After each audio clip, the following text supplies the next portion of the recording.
with Brittny Stephenson Ohr, Director of Product Development for Sugar Foods and ASB's 2022-23 Chairman of the Board. And we are in BakingTECH's Sold Out Marketplace, and we're going to take a walk and catch up. Okay? Yeah. So, Brittny, congratulations on Sold Out Marketplace. Thank you. Hugely successful BakingTECH. Thank you. Thank you. The theme this year is resilience. Yes. You chose that. Yes. Why?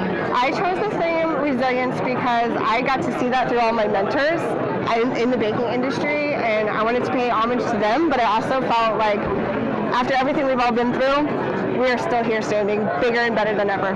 So, absolutely. Yeah. And you did so many different things. You and Monica Klein, program chair, you guys implemented a ton of new features like live podcasts, Bread Talk stage and marketplace, different formats in the breakout sessions. How does that kind of feed in with a theme of resiliency?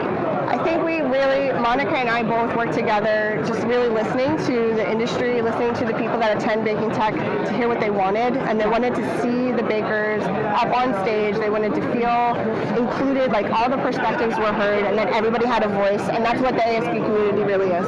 Yeah, and that's what we did. We just highlighted what we already have. So when you look back on this year of leadership for ASB, what's your biggest takeaway? My biggest takeaway is the people of this industry that make it so amazing. That's what you experience. You feel it in the air, the energy, the excitement, and that just passion for what we do. Yeah, that's my biggest takeaway, 100%. I love it. Brittny, congratulations on this incredibly successful BakingTECH. Thank you so much. I've loved it. It's been probably one of my best BakingTECH experiences, and I thank you for all of your service this year to ASB and to the industry. Yeah, it's total team effort. Thank you. Thank you so much.